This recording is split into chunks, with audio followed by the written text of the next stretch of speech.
ప్రజలు దయచేసి గమనించాలి. ప్రస్తుతం మంగళగిరి తాజా టోల్ ప్లాజా ఉన్న పరిస్థితి, ట్రాఫిక్ మరియు వాటర్ కూడా హెవీ రెయిన్ ఫాల్ వల్ల ఎడివాన కూర్చున్నట్టుగా ఉంది. దాదాపు 2.5 కోట్ల హైట్ లో నీళ్లు వస్తా ఉన్నాయి. ఈవెన్ కార్లు సైతం కొట్టుకుపోయే పరిస్థితి. దయచేసి ప్రజలు గమనించాలి. అత్యవసరం అయితేనే దయచేసి బయటికి రండి. అనవసరంగా రోడ్ల మీద రావడం కానీ దయచేసి చేయొద్దు. ప్రాణాలు సైతం ప్రమాదంలో పడి. అది కాదు, ఇప్పుడు వర్షాకాలం ప్రకృతి వైపరీత్యం వచ్చినప్పుడు అధికారులు రావాలన్నా, ప్రకృతి వైపరీత్యం రావాలి. ఏంటమ్మా ఏంటి మీకు ఏం కనీసం తాగడానికి నీళ్లు కూడా లేవు. ఇంకోండి మొత్తం నీళ్లు మొత్తం నిండిపోయినాయి. ప్రభుత్వం ఎందుకంటే ఇలాంటి ప్రకృతి వైపరీత్యాలు వచ్చినప్పుడు అండగా నిలబడతారనే కదా ఎన్నుకునేది. చూడండి ఇల్లు మొత్తం మునిగిపోయినాయి. ఎక్కడికి వెళ్ళిపోయారో వీళ్ళందరూ. ఎన్నికలప్పుడు ఇల్లు తిరిగి ఏదో మీకోసం పుట్టి సేవ చేసామన్నట్టు పరితపిస్తా ఉంటారు. ఇప్పుడు వీళ్ళందరూ ఎక్కడికి వెళ్ళారో అర్థం కావట్లేదు. అన్నా మునిగిపోయిందా మీ ఇల్లు కూడా? అదే ఇప్పుడు గడిచిన 5 ఏళ్లలో ఇప్పుడు చాలా వర్షాలు పడ్డాయి. ఇలాంటి పరిస్థితి ఇప్పుడు వచ్చిందా? అంటే కేవలం ఏంటంటే కాలాల్లో పూడిగా తీక్కుపోవడం వల్లే ఇబ్బంది. ఎక్కడ స్టక్ అయిపోయి చూడండి మొత్తం ఇల్లంతా మునిగిపోయింది.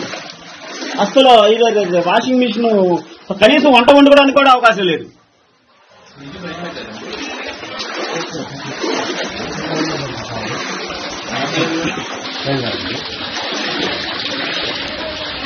ఎక్కడికి వెళ్ళిపోయారో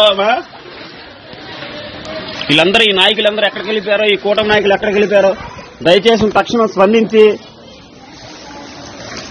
అధికారులు పంపించి వెంటనే దీనికి మాత్రం పరిష్కారం చూపించాల్సిందిగా ఇక్కడ స్థానికులు అయితే గట్టిగా కోరుకుంటున్నారు.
ఏనేదో